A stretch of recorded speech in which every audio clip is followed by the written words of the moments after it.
morning. Welcome to this edition of Up to the Minute. I'm Sharday Campbell. I serve as the Enrollment Communications and Social Media Manager here at Houston Community College. Pleased to be joined by my co-host, Miss Linda Davis, live and in person and in color. Good morning, Linda. Good morning. So happy to have you here with us in the studio for us to do this edition of Up to the Minute. We have a really special episode today. So to kick things off, for those that are catching the playback, want to tell somebody else how to catch an episode, how can they find us?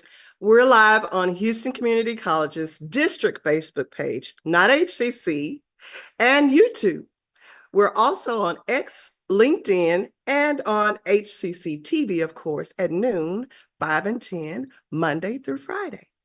Thank you for that. Well, today is Thursday Family Fun Day. We're talking about hummingbirds, those tiny flying jewels that are on the move in Southeast Texas. Here to talk about it is Jason Castle, who is the park superintendent for Brazos Bend State Park. Good morning, Jason. Hi, good morning, everybody. You and Linda are going to have a very lively conversation, I'm sure, that matches the energy of some hummingbirds in just a second. But first, we are going to talk to a long-serving member of our institution, Dr. Diana Castillo, who serves as the College Operations Officer for HCC Coleman College for Health Sciences. Welcome back to the show, and good morning, friend.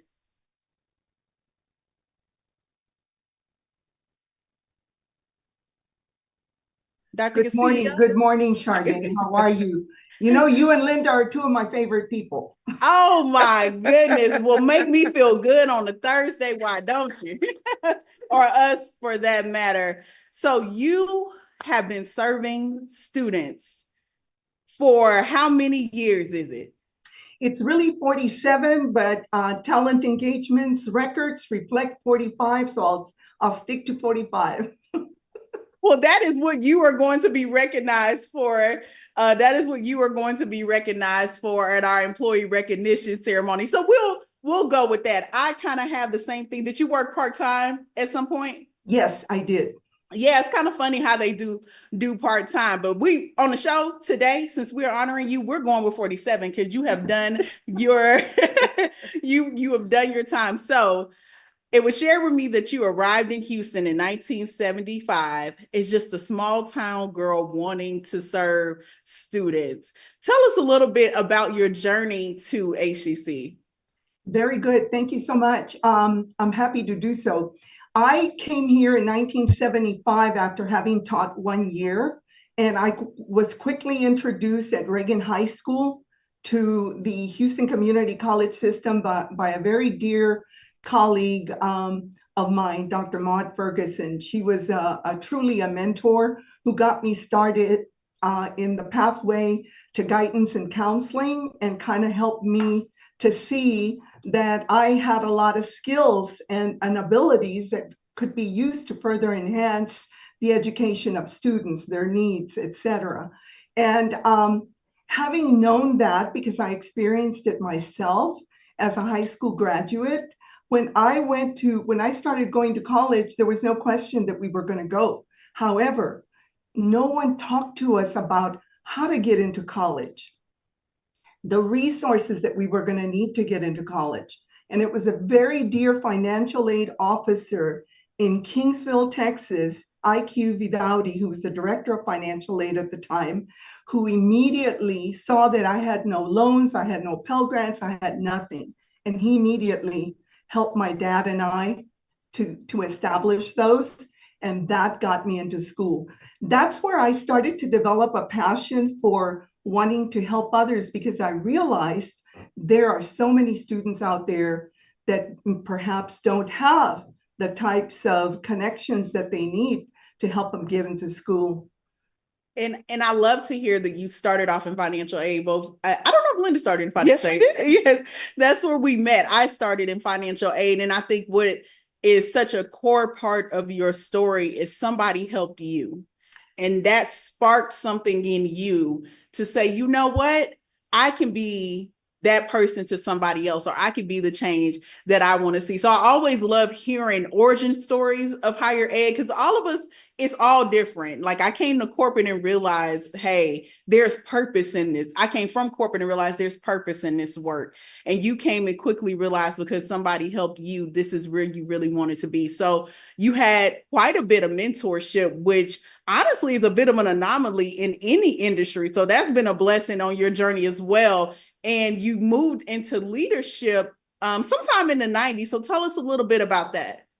Well, in the 90s, I actually, having established myself, I think, as a very good counselor, I caught the attention of our Vice President of Student Affairs, Dr. James Engel. And at that time, Sharday, Houston Community College Board of Trustees had just decided to break HCC up into its own 6 individual colleges. And the first college that was announced was Central College, with Dr. James P. Engel being president of Central. He therefore ensued in quest of hiring his administrative cabinet. And I was lucky enough, as an established counselor, and had done enough in establishing Waltrip campus and Scarborough campus to be able to get his eye. And he said, you know what, I really want Diana at Central College as assistant dean. Of course, I had to go through the interview process, et cetera. And that's where my at first administrative job began. James Engel, and I want to say Maya DeNovo and others like Dr. Sylvia Ramos, who was also just getting nominated as a president for Southeast Campus, are people that were very instrumental in helping me achieve my career goals. And I always love to hear that the history, just the institutional knowledge of, a lot of people don't realize that we started out in HIC, the journey to where we are now of nearly 20 campuses spread out. I had heard a statistic of how many miles were spread out across the greater Houston area. It's not coming to me. I don't want to get it wrong, but just to hear the journey of people who were here when that happened to now, what has been the most surprising thing about higher education that you've seen change in these past nearly 50 years? Well, for one of the things is, just moving into that virtual world where so many students need to access all of the information that they need virtually. And certainly the pandemic really heightened that, the need for us to be able to take all of our humanity and our one-on-one contact with people and somehow find a way of transforming that contact virtually so that we didn't lose the essence of that connection that is so important. That probably has been the biggest change for me. But the issue of how we connect with students, how we connect with faculty, connect with staff, connect with ourselves continues to be something that is ephemeral, right? It's forever. That humanity is so important. That's what makes our jobs so special, so sacred. A couple of days ago, I had a phone call from a student I helped back for almost 40 years ago. You never know whose lives you're touching and how you're transforming those individuals. In my experience, I had to really learn how to connect with those students to really understand where they needed to go, because not everyone may have the aptitude for a full college degree. But I was able to get him into a union job, what we call apprenticeship programs today. And he called me 2 days ago, Sharday, to say, thank you so much. Because of you, I am just getting ready to retire and get my pension. Oh my goodness. I love that, and the beauty of it into, and that is what keeps us going, because this is deep work, like you said, to remain connected to the humanity of work with the demands of the work is something that you hear often from higher ed, but to get that one that comes back to say thank you.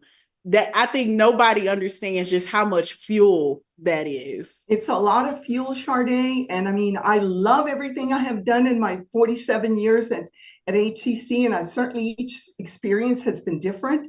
But how I've been able to change people's lives, students' lives for the better, is probably the most satisfying. Absolutely. Now, you spent a good deal of time in student services, and then you moved into the operations side, which plays a big role in shaping and framing the student experience. And you were in operations when we went through the pandemic, as you were mentioning earlier.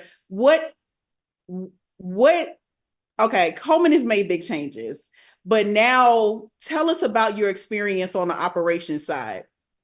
Well, actually, I was instrumental under Chancellor Ruth Burgos Sasser and CFO Diana Taylor Morales, who were also equally great mentors to me, to be able to be part of a conversation about process improvement at HCC and where it was needed, and it was definitely needed in administrative services. It was an issue of how are we going to create interdependent operations that we have and blend them together so that we are better serving faculty, staff, students, managing the financial resources so that we are enabled to ensure that everyone has what they need to be able to function at an institution as large as ours. And so I was lucky enough to be given the opportunity to help write the job description. And that's how it started. That's how I flipped from assistant dean of students over to COO at Southeast College, probably right at the cusp when HCC was getting ready to begin master planning our buildings. Oh, wow.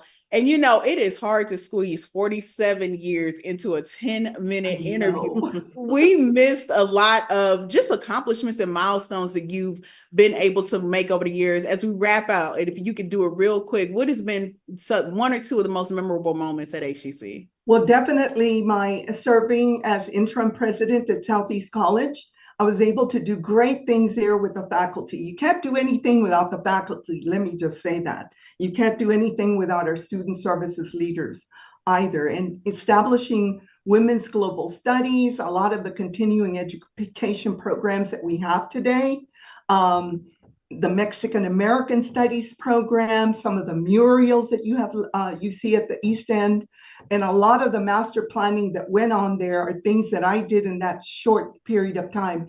Not to mention, my highlight was working with the Board of Trustees, establishing the first Hispanic Educational Leadership Scholarship Program, which generated over $100 million. And you know, philanthropic efforts are dear to my heart. I did some of that during the pandemic. Yes. I love doing that. Absolutely. And I just want to thank you for your service. 47 technically. Thank you, Dr. Diana Castillo, who serves as the college operations officer for HCC Coleman College for health science and a long-serving member of HCC. We'll have info posted after the show, and congratulations again on your service and being recognized by the institution. Thank you so much, Sade. All right, take care. All right, well, up next, after a commercial break, Linda will visit with a local park about some hummingbirds.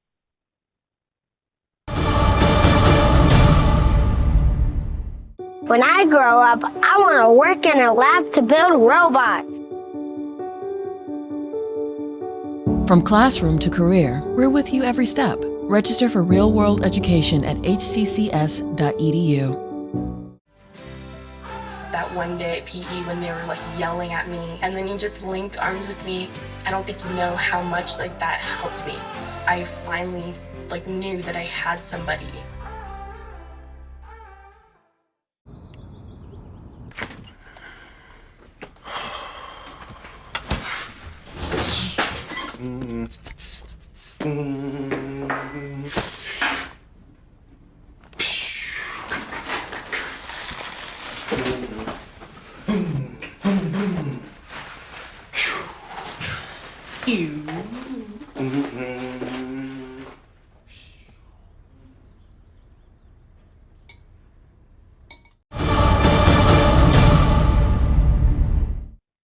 Welcome back, everyone.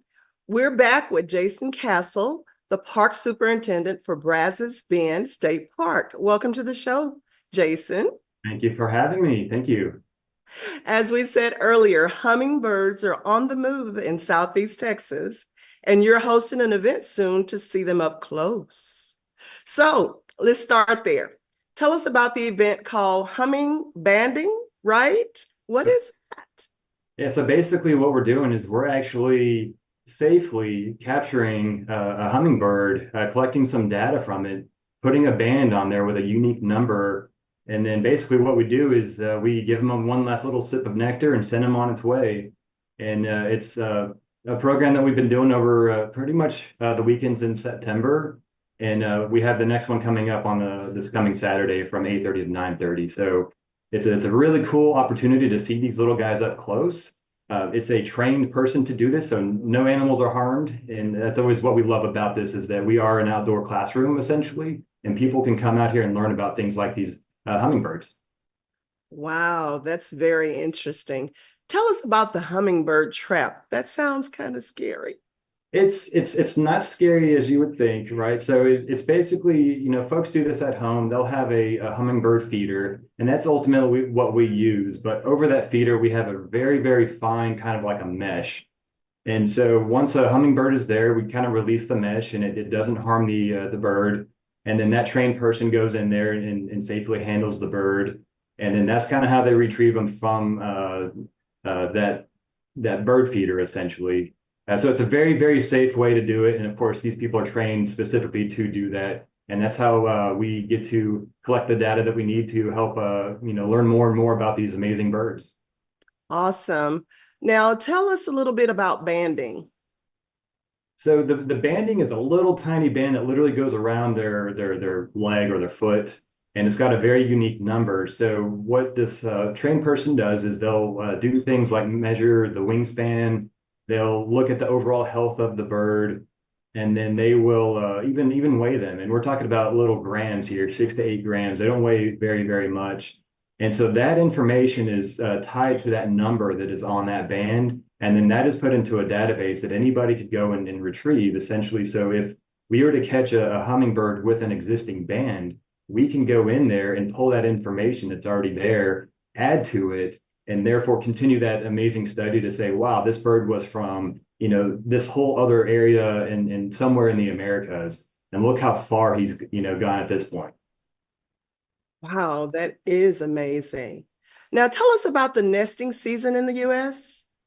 Nesting season, so think about springtime. That's kind of when they're coming, their spring migration. So they're going from the south back up north because it's not as cold anymore. So that's when we typically start to see them in, the Texas area. So that can be from March to about May.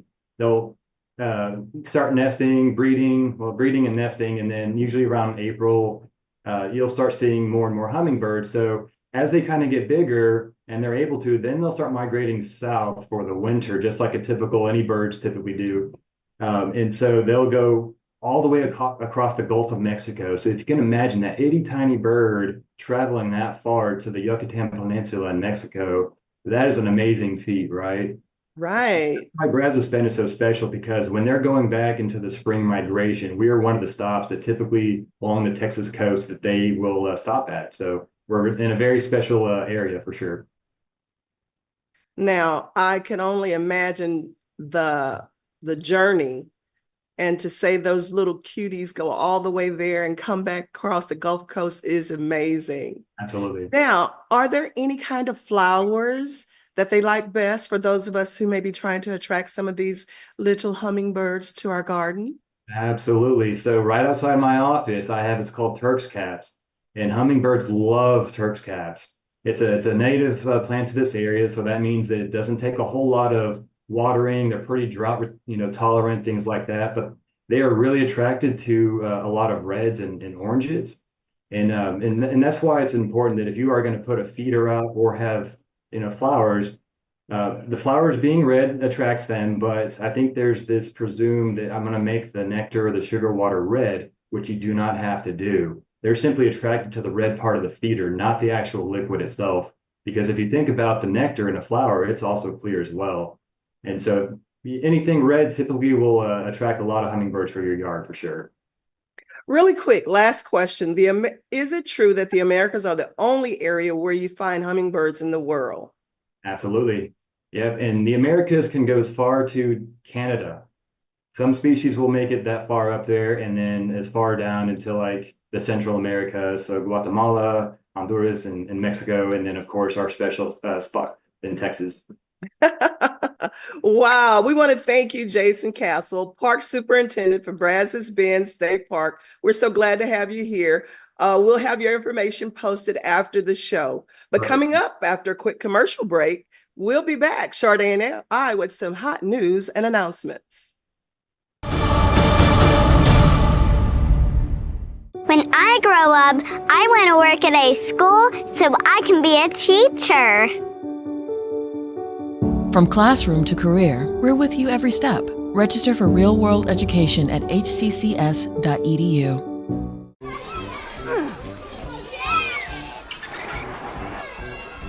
If you love them enough to crawl into a play place to get them to come down, then surely you'll check nhtsa.gov/the right seat to make sure they're in the right car seat. Today I'm going to talk to you about physics. Come on in, girls. Let's go. This is the first rocket to get humans to Mars. Really tall. I'm a rocket structural engineer, designing and building parts of the rocket. You are the generation that will be stepping foot on Mars. Do I have a group of astronauts on my hands? Yes. You can become a rocket scientist or whatever else you want to be. Welcome back. We're going to wrap out like we always do on Up to the Minute with news and announcements. First up is Dialogue with Diplomats. HCC and the UN Association, led by our very own Vice Chancellor of Student Services and the President of the UN Association, Dr. Rima Adil, is hosting Dialogue with Diplomats. It'll feature ambassadors and consul generals from Panama, Angola, the Philippines, and Bangladesh as speakers. Our own HCCTV director and Up to the Minute host Todd Duplantis will serve as the MC. It'll be happening from 11 a.m. to 1 p.m. today at the West Loop Auditorium. Be sure to check details posted after the show to join the event. Talent and Engagement Roadshow Fridays. HCC Talent and Engagement will be hosting meet and greets for its roadshow, in which staff are encouraged to take a break and attend and enjoy the giveaways at these roadshows. The first one is devoted entirely to compensation. It'll be from 10 to 2 on Friday at the District Auditorium. It's the meet and greet. And then followed by from 1 to 3, the Staff Senate meeting on compensation. You need not register, just show up. All right. Well, National Night Out, which is an observation happening across the country, will be happening, and HCC's Police Department will be commemorating it. It welcomes faculty, staff, and students to join this National Night Out to make our community safer and more caring. It'll be happening from 4 p.m. to 8 p.m. Tuesday, October 1st at our West Houston Institute. Check the details after the show. Posted after the show, excuse me. Innovation grants available. Apply now. The HCC Foundation and Chancellor's Office have built on the Endowed Chairs for Teaching and Learning initiative to establish an HCC annual innovation grant. Applications are now offered for up to 5 faculty and students to support their plans. So you want to get that in. The deadline is coming soon. It's going to be 5 p.m. on October the 18th. Check out the post after the show. All right. Well, the annual giving campaign for our faculty and staff is underway. It's called I Love HCC, Help Eagles Soar. HCC's Chancellor, Dr. Margaret Ford Fisher, is asking for donations to the annual faculty and staff employee giving campaign. All donations make a difference to HCC students and programs, and donors may be available to increase their payroll deduction and win an all-new I Love HCC tote bag and giveaways. Check the post after the show for details on how to give. Fall registration continues. Second starts also available. Registration for fall semester is now open with second starts and smaller semesters offered in a variety of programs. HCC courses are offered in a range of modalities, including online anytime, online on a schedule, hybrid, both face-to-face and partially virtual, in-person, and hybrid labs. So to learn more about HCC's programs, start dates, and options to cover costs, visit us at hccs.edu/apply. All right, well, coming up tomorrow, Coleman College will be spotlighted again when we find out what's its nuclear science program, what is happening with its nuclear science program this fall. And for Film Friday, we'll welcome back HCC's filmmaking coordinator, Jenny Waldo, to discuss her fundraising for film workshops. Thanks so much for joining us for this edition of Up to the Minute. We'll see you next week. Well, yes, next week. I was like, they'll see us tomorrow. They'll see the show tomorrow, but us next week. Tune in.